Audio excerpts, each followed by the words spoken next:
Como anunciábamos antes de la tanda, ya estamos por aquí con Héctor Florit, ex consejero de primaria, también histórico dirigente de la Federación Uruguaya de Magisterio, maestro, a quien ya tuvimos por acá también anteriormente. Buenos días, Héctor, y gracias por venir una vez más. Muchísimas gracias por la invitación, un placer.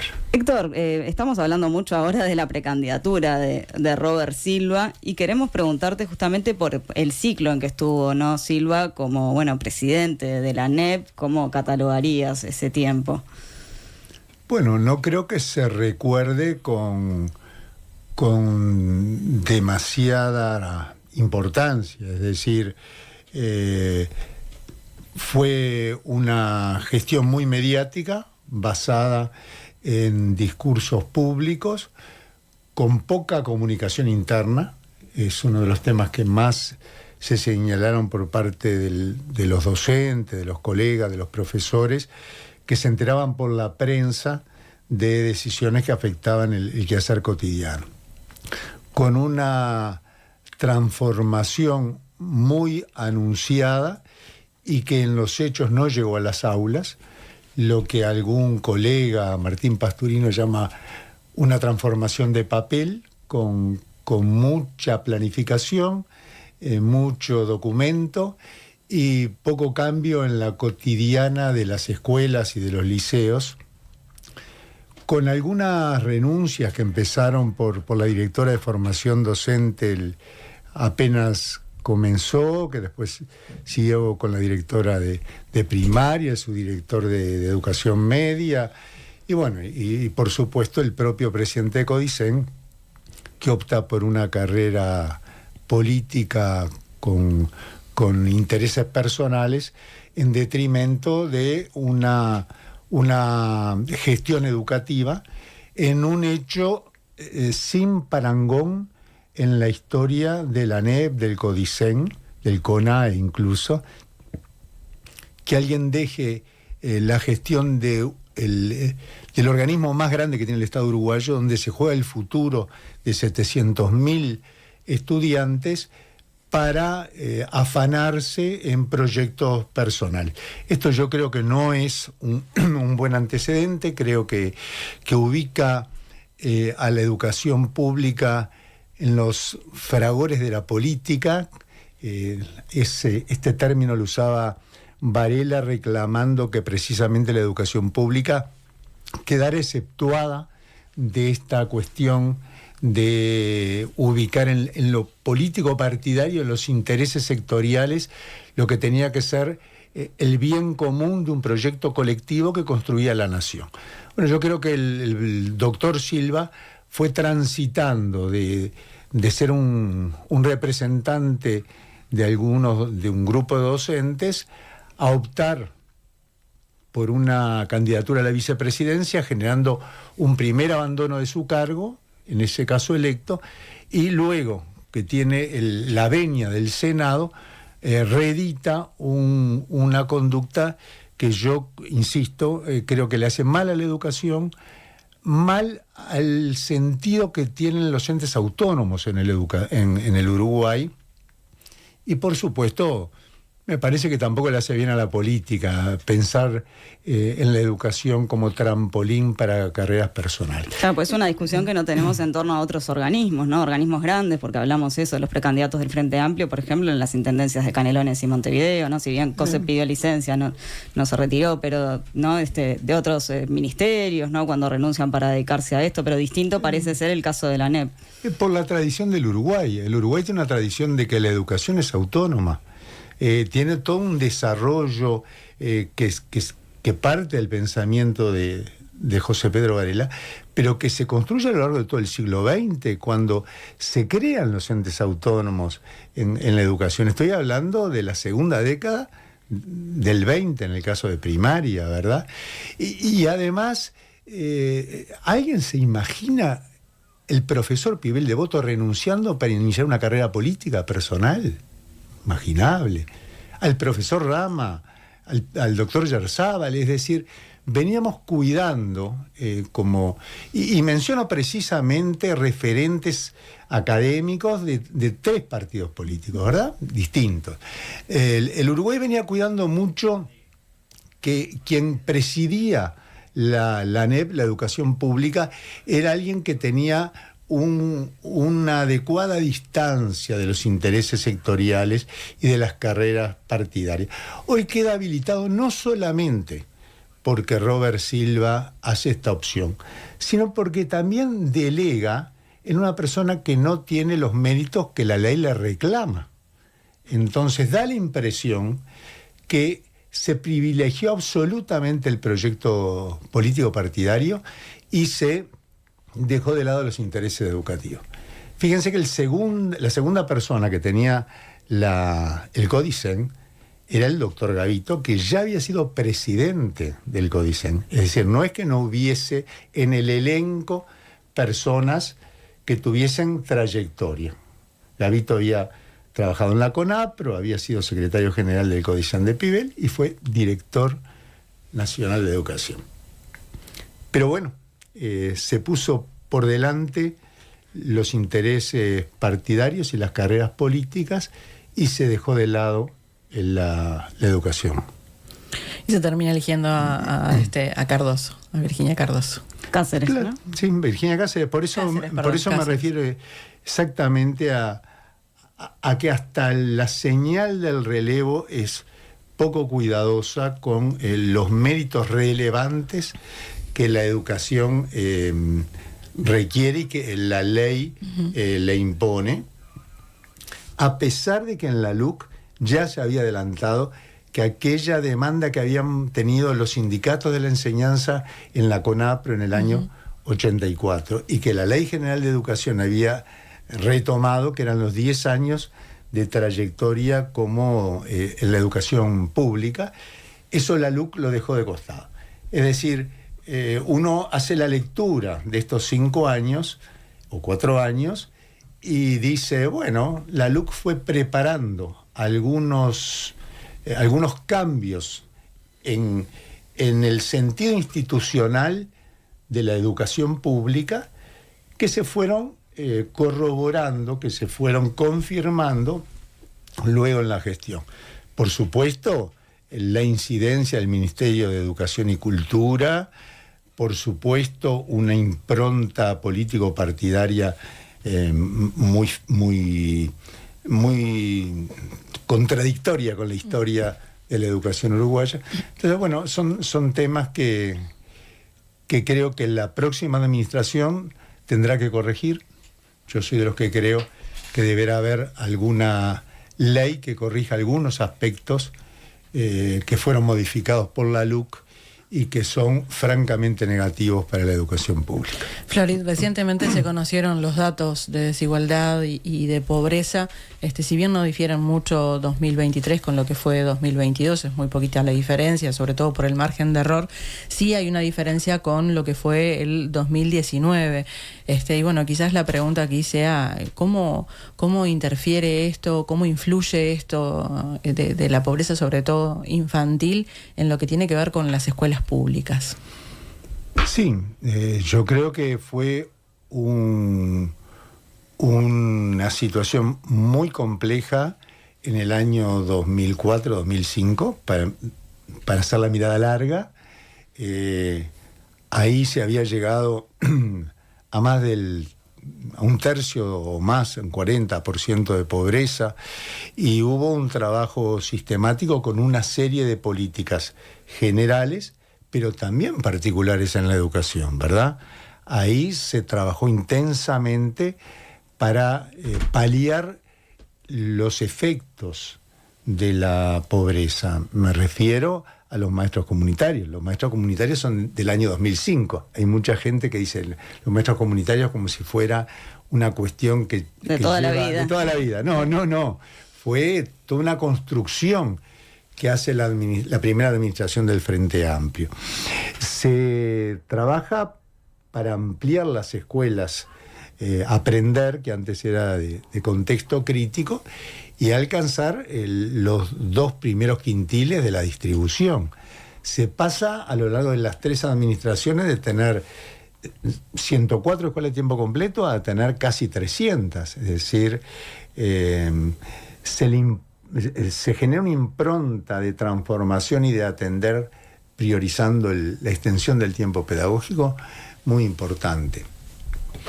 En resumen, yo diría que la escuela pública es el poncho de los débiles, es el escudo de las familias más pobres, y que durante muchos años cumplió a cabalidad ese rol.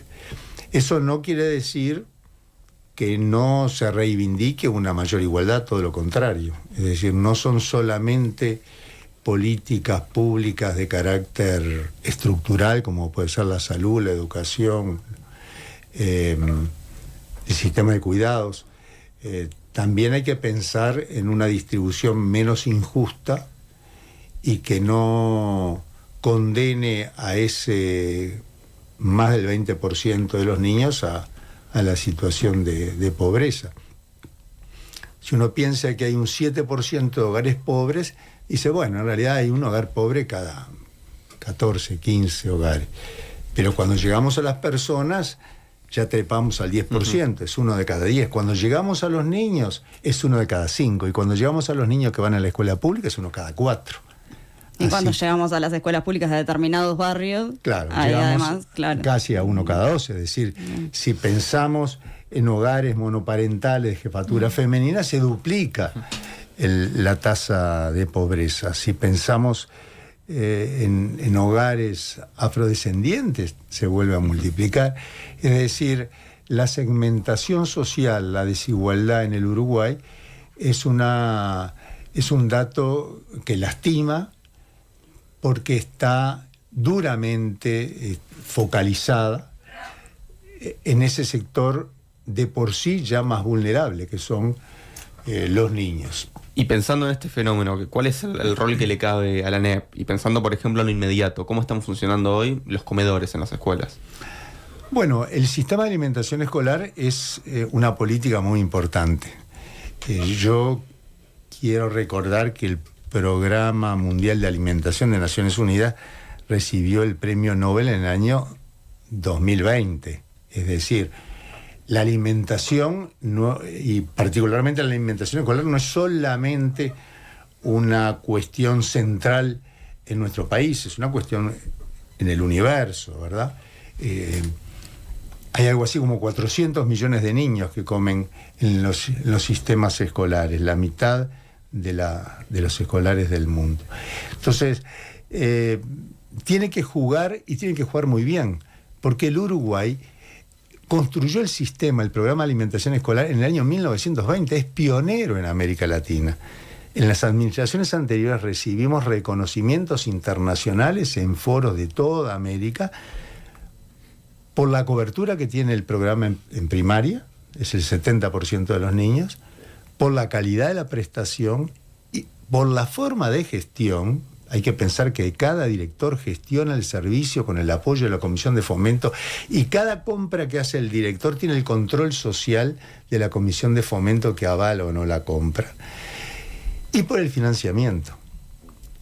Pensar de que el Uruguay tiene un impuesto específico, el impuesto de primaria, destinado a los comedores escolares, me parece que es un orgullo como país. En una rendición de cuentas se le amplió el destino y yo creo que fue una mala decisión, pero bueno, en los hechos sigue siendo un programa muy importante. ¿Cómo se actualiza? Porque hoy los montos son magros, ¿verdad? Son 39 pesos el almuerzo, la cena, 12 pesos el desayuno. Es decir, un niño que está en un internado rural o que está en una colonia de vacaciones, bueno, tiene desayuno, almuerzo, merienda y cena, son 100 pesos, número grueso, ¿verdad? 100 pesos por día. Desayuno y merienda de 12 y 39 de almuerzo y de cena. Ese monto se actualiza por el IPC, pero es un monto muy modesto. Y yo diría, si en el Uruguay cayó la matrícula, 9.400 alumnos este año, seguramente hay 7.000, 8.000 que no comen, que no van a aparecer en los padrones y que van a generar una disponibilidad financiera que hubiera permitido un ajuste un poco mayor. ¿Cuál sería el ideal por niño? Bueno, yo diría, si no quisiéramos que la comida que da el Estado sometiera a los niños a los niveles de indigencia, tendría que estar por arriba de la canasta de indigencia. La canasta de indigencia está en 5.000 y pico. Es decir, los comedores escolares dan de comer a los niños gracias al enorme esfuerzo de las comisiones de fomento y de los equipos docentes y el equipo del PAE, por la mitad de la línea de indigencia. Es un dato como para pensar. Sobre todo, insisto, cuando pueda haber cierta disponibilidad por lo no ejecutado, por la recaudación del impuesto y por la caída de la matrícula. O sea, vos decís que es un tema de voluntad, podríamos decir, porque los recursos estarían. Bueno, de acuerdo a las rendiciones de cuentas, no se ejecuta el 100% del presupuesto, se está lejos. Hay millones de dólares que no se ejecutan y además, reitero, este año hay menos escolares, sería la oportunidad de aumentar, hacer un programa de mejora del ingreso de los comedores. La otra forma de pensarlo es qué pasó cuando se le transfirió la plata a los padres durante la pandemia. Para que fuera una cantidad mínimamente significativa, la transferencia fue de más del doble de la partida con que almuerzan los niños en las escuelas. Era de 80 y pico de pesos. ¿Cuánto cuesta cuando se terceriza en una empresa privada? Y cuesta el triple. Claro. Bueno, de hecho ayer conocíamos esa cifra que era de 390 pesos por niña. Sí. Es decir, un servicio de alimentación que realmente no se sostenga gracias al esfuerzo absolutamente honorario de comisiones de fomento, de padres, de donaciones, de una gestión austera y exigente de los directores, de los presidentes de comisión de fomento, y el esfuerzo de todos los equipos de auxiliares, de la gente, de los auxiliares de comedor, tendría problemas enormes. La administración anterior comenzó un proceso de volver al sistema tradicional comedores tercerizados. Es un proceso lento porque en algunos casos ya no hay una infraestructura adecuada o falta personal, pero se pueden ir dando pasos. Cuando yo hablo de objetivos que se tiene que plantear la próxima administración, hablo de todas estas medidas que son medidas acumulativas que se tienen que ir desarrollando en el tiempo. Bueno, en eso, Héctor, justamente hablaste también en tu cuenta de X y ahora lo mencionabas en relación a lo que se hizo después de la crisis de 2002 de las escuelas de tiempo completo, de cómo se extendieron a lo largo de las gestiones frente amplistas.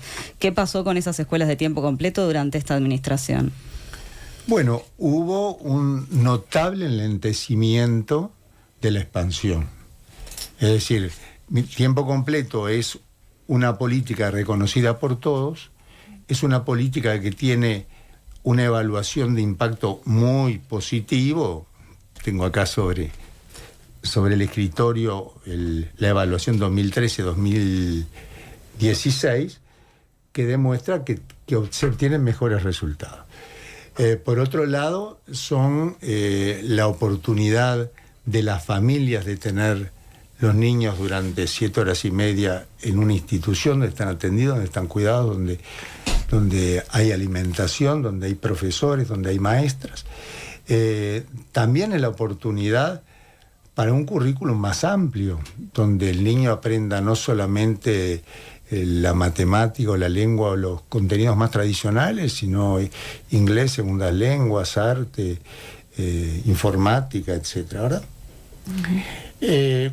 ¿Cuál fue el proyecto de la actual administración? Llegar al 40% de los quintiles 1 y 2. Es decir, En realidad la formulación es bastante imprecisa, pero la última rendición de cuentas muestra que al ritmo con que avanzó esta administración desde el año 2020 hasta ahora, requiere 10 años más para cumplir la meta planteada para el año 2024. Es decir, hay un enorme retraso en lo que son políticas de expansión de la jornada extendida. Esto, por supuesto, le pasó también a los famosos 136 liceos de Talvi, que tampoco aparecieron. Esto nos está pasando... Se habla de los centros María Espínola, ¿no? Sí, son centros María Espínola, que básicamente son transformaciones de los CEA, de centros que ya existían, y algún centro nuevo. En algún momento va a ser interesante identificar cuáles son los centros que efectivamente se transformaron, cuando tenemos en general una política de muy lenta transformación y de una caída en la inversión educativa. La conferencia de prensa que hizo el Consejo de Primaria señaló 2 o 3 datos muy preocupantes. Primero, 9.400 alumnos menos. Segundo, 4.000 alumnos que, según la directora de primaria, fueron promovidos, supongo que de primero a segundo, sin los conocimientos mínimos. Es decir, están en segundo, pero no saben lo que tienen que saber de primero. Eso es el 10% de la matrícula de primero, ¿verdad? Tercero, cargos de maestros vacantes sin llenar. Está la plata, está el cargo, están esperando que se designara un docente, algo más de 80. Y bueno, lo más grave, más de 1.000 grupos que tienen más de 30 chiquilines, algunos que tienen 36, 37, 38. Entonces, es tiempo de aprovechar este bono demográfico, es decir, la caída de la natalidad y como consecuencia de la caída de la matrícula, para transformar escuelas de 4 horas, transformarlas en escuelas de tiempo completo. Están los maestros, están las familias reclamando escuelas de tiempo completo. ¿Cuántas se podrían construir? Bueno, yo creo que si se mantiene la caída de matrícula en el orden de los 10.000 por año, se pueden construir, se pueden transformar 50 escuelas de 4 horas en tiempo completo por año. ¿Por año? Por año. En el año 2030 va a haber 89.000 niños menos entre 3 y 11 años. 89.000. Eso quiere decir que primaria, que hoy tiene 330.000 niños, va a tener una matrícula de alrededor de 260.000 de los 89.000 que caen. Algunos serían de la educación privada, digamos. La pública tiene el 85% del total de ese tramo de edad. Es decir, pasaríamos de estos 330.000 a 260.000. Hoy tenemos atendidos en tiempo completo 80.000. Yo digo que un objetivo posible es llegar al 50% de la matrícula en el año 2030. Es decir, llegar a 130.000. Eso supone incorporar 50 escuelas por año, 10.000 alumnos por año, retomar el ritmo que en algunos años tuvo la administración anterior, algunos periodos de la administración anterior. Claro, porque en la totalidad, en realidad, parecería mucho más lo que se podría generar ahora que lo que se generó en la totalidad de las 3 gestiones anteriores. A ese ritmo que estás diciendo, ¿no? De 50 por año. Claro, la diferencia es que durante las administraciones del Frente Amplio, la matrícula fue estable. Es decir, incluso creció durante un periodo importante, llegó a crecer la matrícula. Recordemos que primaria tenía locales, sillas, equipamiento para 400.000 alumnos. Esa fue la matrícula de los años 2003-2004. Después fue oscilando, pero en números mucho más modestos que esta caída actual. Es decir, en el año 2019 había más de 340.000 alumnos, sabiendo que además se incorporó 3 años. Es decir, se mejoró la eficiencia interna porque cayó la repetición, pero a su vez se incorporaron alumnos de 3 años y se llegó a una cifra de casi 16.000, cifra que ahora cayó. Es decir, tenemos menos alumnos en primaria, menos alumnos inicial y un horizonte de alrededor de 10.000 alumnos menos por año.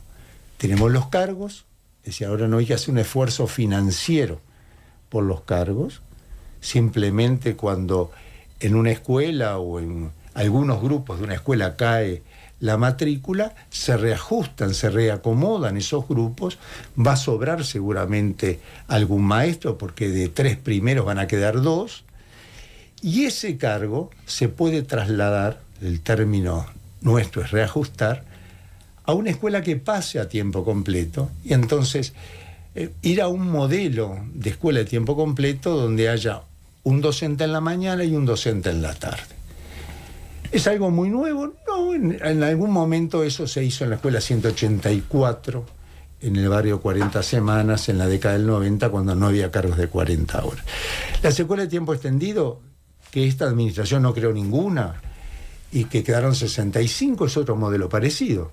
En un turno hay maestros, en el otro turno un elenco de profesores que se van alternando. Es decir, transformar una escuela de tiempo simple en tiempo completo supone una inversión de algo más de $1.000 anuales en sueldo por alumno. Pero cuando están los cargos, la modificación son $150. El aumento de costos son $150. Por eso es que las decisiones hay que tomarlas ahora, porque hoy hay disponibilidad de cargos, disponibilidad presupuestal, y además tiene que haber un proyecto que responda a las necesidades de la gente y que además sea algún paliativo a ese flagelo que tiene la escuela pública, que es muchas faltas, muchas inasistencias que además se concentran en los sectores de pobreza. Héctor, y en un próximo gobierno, yendo a lo general, ¿cuáles te parece que tendrían que ser las prioridades en materia educativa, fundamentalmente en primaria? Bueno, sin lugar a dudas, completar la oferta universal de 3 años. Ahí hay 5.000 niños que son los más pobres, que no están ni en los CAIF, ni en los CAPI, ni en centros privados, ni en primaria. Obviamente estamos llegando al núcleo más duro de la pobreza, no es simplemente abrir un jardín y esperar.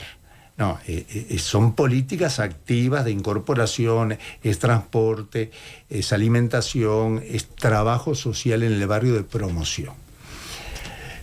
También se puede trasladar de los centros CAIF a primaria algo así como 13.000 o 14.000 niños de 3 años, que primaria tiene los lugares, porque la administración anterior dejó pronto 51 jardines de infantes, y con eso generar los cupos necesarios para ampliar la cobertura de 0, 1 y 2. Ahí tenemos que universalizar esa oferta, porque los que están quedando por afuera de la oferta son los sectores más vulnerables. Ayer Silva, cuando presentaba sus propuestas de políticas sociales, hablaba de universalizar los CAIF. Sí, eso es una política distinta, ¿verdad? Es una política, universalizar los CAIF en 0, 1 y 2, nos parece bien. Es un tema de atención y de educación, de cuidados. 3 años ya hay un acuerdo que venía de las administraciones anteriores de incorporarlo a primaria, porque ahí ya hay un programa, un currículo que justamente empieza de los 3 años. La segunda medida es la extensión del tiempo pedagógico. El año pasado, en julio, vino Jaime Saavedra, el responsable del Banco Mundial de Desarrollo Humano, ex ministro de Educación, y reprochaba al gobierno que es inentendible que un país de ingresos medios como el Uruguay tenga un porcentaje tan bajo de escuelas de tiempo completo. Es decir, el Frente hizo un gran esfuerzo, pasó del 7% al 21%, triplicó la cobertura. Pero ahora, estos últimos 4 años fueron años perdidos. Hay que decirlo claramente. Se perdió el tiempo, quedaron las aulas, quedó el proyecto, quedó la programación de la expansión de tiempo completo. A través de los PPP quedaron escuelas disponibles con un excelente nivel y se avanzó en forma absolutamente insuficiente. Lo tercero es seguir mejorando la asistencia, o mejor dicho, revertir lo que empeoró la asistencia. En educación inicial, en el año 22, que es el dato que dispongo porque fue la última rendición de cuentas, más de la mitad tuvo asistencia insuficiente. Es decir, más de la mitad de los niños de educación inicial asistieron menos de 140 días. Bueno, entonces estamos hablando de una educación a medias, exactamente. En primer año, que es donde se registra las tasas más altas de ausentismo, más del 26% registra asistencia insuficiente.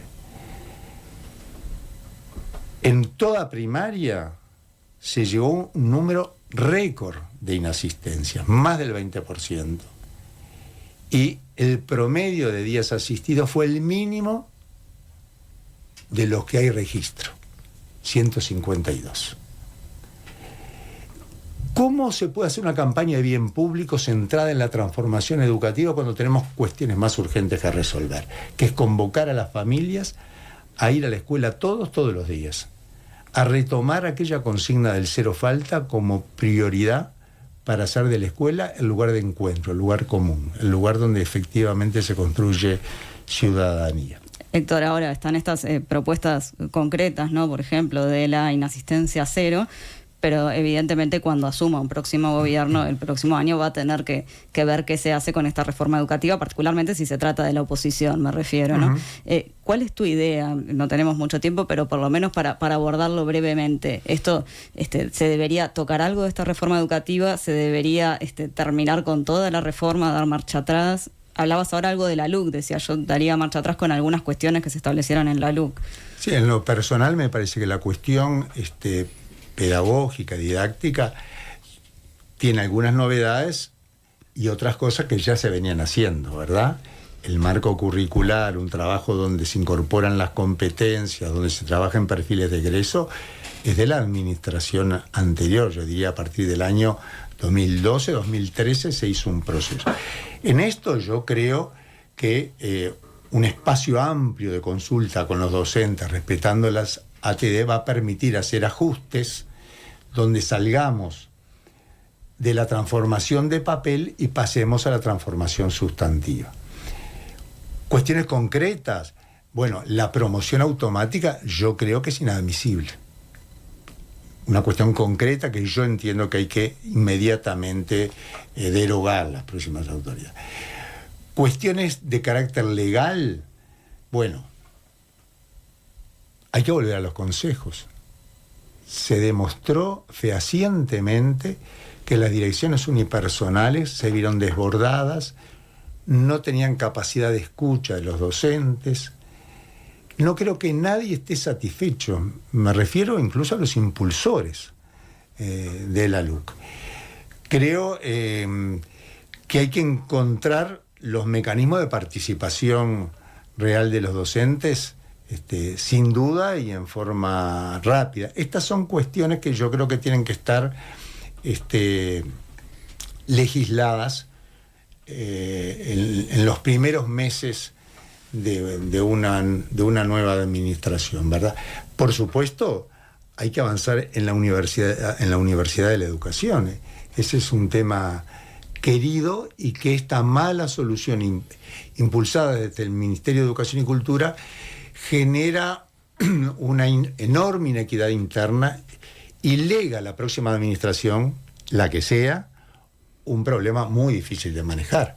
Hay algunos docentes que tienen título universitario porque dieron una prueba express. Claro, y aquellos que no acreditaron esa prueba no lo van a tener. Héctor, nos quedamos con estas propuestas. Vamos a tener mucho tiempo para seguir hablando de aquí a marzo del año que viene. Te agradecemos una vez más por estar por acá. Fue un placer. Muchísimas gracias.